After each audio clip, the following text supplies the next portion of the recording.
네, 시작하겠습니다. 안녕하세요. 블러킹, 넘블러킹, 싱크, 어싱크의 발표를 맡은 우테코 백엔드 3기 멍토입니다. 발표는 블러킹과 넘블러킹부터 시작하여 싱크와 어싱크의 설명과 예시까지 진행한 뒤 네 가지를 크로스오버한 조합을 보며 각각의 사항에 대한 이해를 해보도록 하겠습니다. 시작은 블러킹과 넘블러킹입니다. 블러킹의 정의부터 봐볼까요? 블러킹이란 자신의 작업을 진행하다가 다른 주체의 작업이 시작되면 다른 작업이 끝날 때까지 기다렸다가 자신의 작업을 시작하는 것입니다. 논블로킹도 이어서 볼게요. 다른 주체의 작업에 관련 없이 자신의 작업을 하는 것이라고 해요. 글로만 보면 좀 어려운 것 같아요. 그림을 보면서 이해를 해보도록 할게요.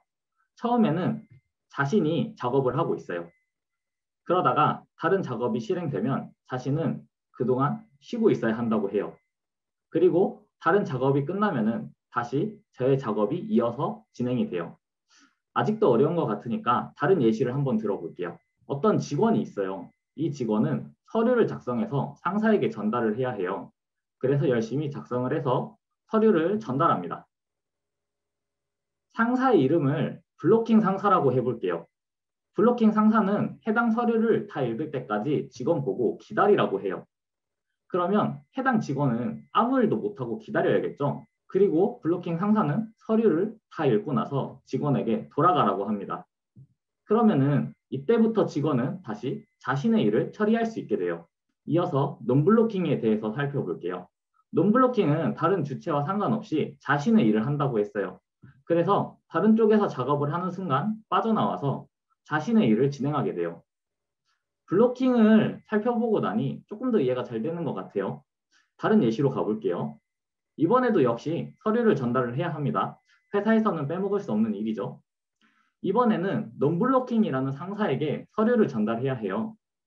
논블로킹 상사는 서류를 받고 나서 직원에게 말합니다. 읽어볼 테니 돌아가세요. 직원은 블로킹 상사와 다르게 돌아가서 자신의 일을 할 수 있게 되었어요. 상사는 직원이 일을 하러 간 사이 서류를 읽고 있겠죠. 블로킹과 넘블로킹에 대해서 간단하게 정리를 해보자면 다른 주체가 작업을 할 때 자신의 제어권이 있는지 없는지로 볼 수 있을 것 같아요. 싱크로너스와 어싱크로너스에 대해서 살펴볼게요. 싱크로너스는 번역을 해보면 동기라는 뜻을 가지고 있어요. 작업을 동시에 수행하거나 동시에 끝나거나 끝나는 동시에 시작을 한다고 적혀 있어요. 제가 생각할 때는 좀 이것만으로는 어려운 것 같아요. 일단 넘어가 볼게요. 어싱크로너스는 번역을 해보면 비동기라는 뜻을 가지고 있어요. 시작과 종료가 일치하지 않으며 끝나는 동시에 시작을 하지 않는데요. 이렇게 글로만 보니까 너무 어렵고 블로킹과 논블로킹과의 차이점도 설명을 하기가 힘든 것 같아요. 예시를 보면서 조금 더 이해를 해볼게요. 우선 싱크로너스부터 살펴볼게요. 싱크로너스는 여러 가지 의미가 있었지만 끝남과 동시에 시작을 한다는 내용이 있었어요. 여기를 살펴보면 자신의 작업을 하다가 다른 곳에 도움을 요청을 했어요. 그런데 제어권까지 신경을 쓰면 어려우니까 저 친구는 일단 치워둘게요. 요청받은 작업은 필요한 작업을 수행을 하고 요청한 친구에게 결과를 돌려주게 돼요. 그러면 요청을 한 친구는 받은 데이터를 가지고 처리를 하게 해요. 다른 예시도 한번 살펴볼게요. 이번에도 역시 서류를 상사에게 전달을 해야 해요. 이번에 서류를 전달해야 되는 상사는 싱크로너스 상사예요. 싱크로너스 상사는 블로킹 상사와 논블로킹 상사가 아니기 때문에 기다리거나 다른 일을 해도 신경 쓰지 않아요. 사원은 상사가 서류를 보고 전달해준 결과를 가지고 빠르게 업무를 하고 싶어요. 상사가 전달받은 서류를 다 읽고 나서 결과를 돌려주면 사원은 바로 처리하겠습니다 하고 처리를 하게 돼요. 이번에는 어싱크로너스를 살펴볼게요. 역시 작업을 수행을 하고 있어요.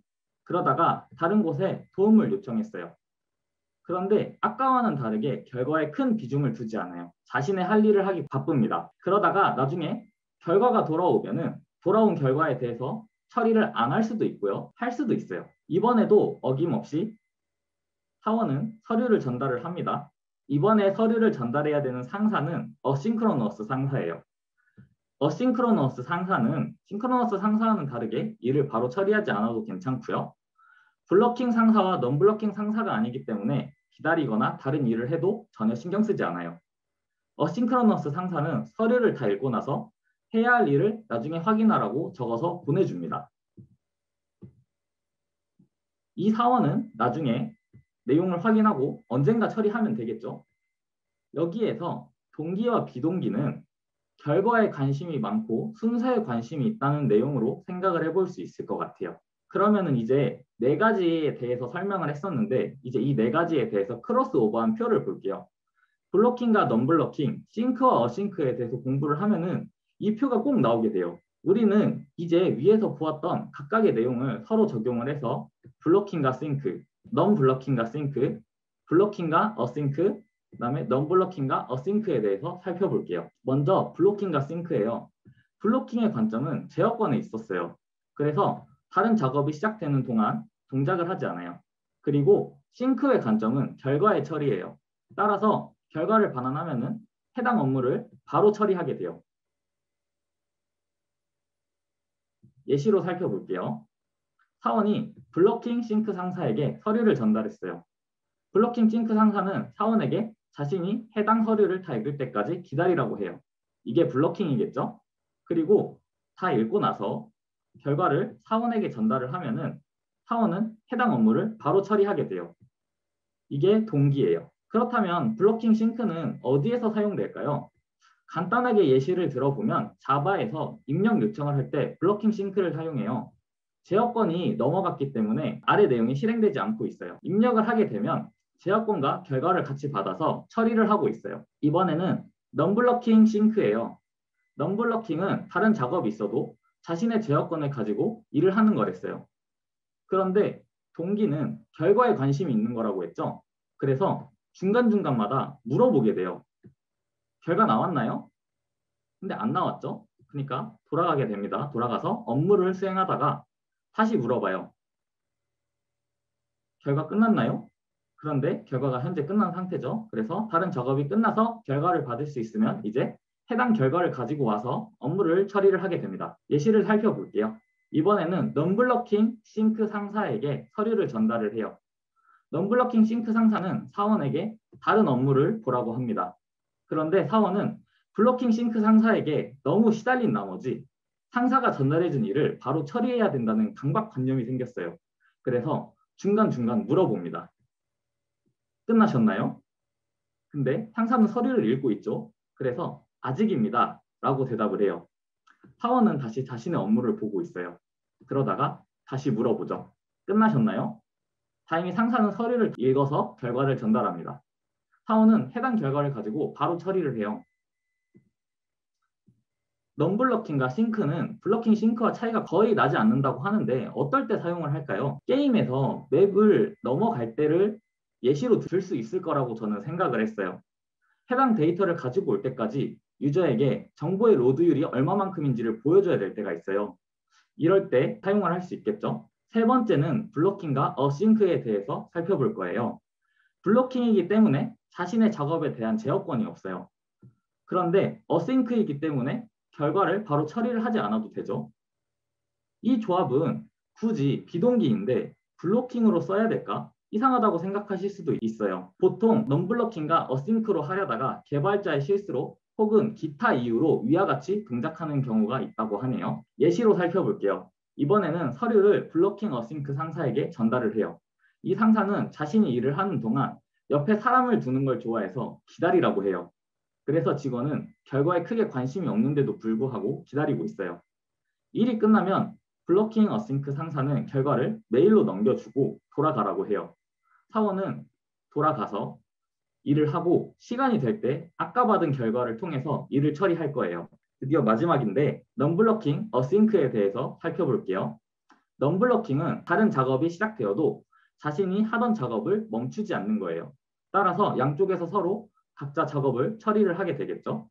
그리고 어싱크는 결과를 바로 처리를 하는 게 아니라고 했어요. 따라서 다른 작업에서 끝난 결과를 바로 처리하지 않고 자신의 일이 끝나게 되면 그때서야 처리를 하게 돼요.